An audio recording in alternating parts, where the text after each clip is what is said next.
Bati ka muna. Hello. Ayan, magandang hapon po sa lahat ng nandito sa studio at magandang hapon rin po sa mga manonood sa kanilang mga bahay. Ayan. 1.2, ano yung ginawa mo? Ako kanta po ako ng Let It Go sa sa classroom po. Ayan. Let it go. Opo. Tapos, ano ginagawa mo? Sa katunayan yan, Will, graduating student na ako sa Far Eastern University, Diliman. Ayan. Tapos, Anong course mo? IT po. BSIT. Alam ba yung IT? Opo. Nakaganyan, no? Nakaganyan, no? Ano yan? IT. Ano yan? Ang slow, E.T.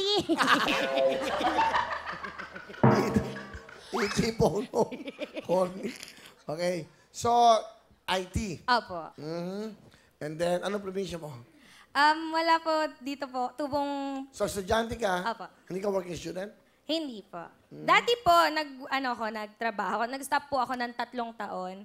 Tapos po, bumalik po ako last year. Kasi po, nakapag-ipon na po ako. So, nagtrabaho ka muna, Opo. nag-ipon para makapag-aral ulit. Opo. Sino kasama? Pakilala mo. Ang kasama ko po ngayon, yan yung kabanda ko po.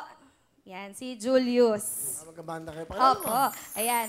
Ayan, palakpakan po natin ang aking kabanda na si Julius Adahar. Magandang hapon, Kuya Will. Ano hawak mo? Banda? Singer ka ba? O Percussionista po ako. percussionist? Okay. Ano gusto mo sabihin sa kaibigan mo? On behalf of June Raps family, nagpapasalamat kami kasi nag-stick ka sa amin. Maraming project pa ulit para sa... Salamat.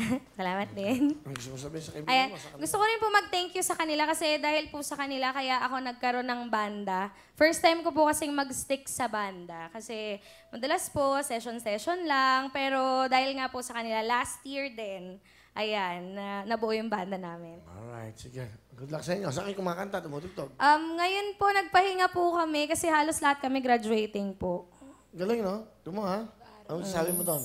Nagtatrabaho, at the same time, nag-aaral, tapos nakaipon, bumalik sa pag-aaral. Very good po ang mga ganyang estudyante. Thank you po. Magandang gabi. Hirap.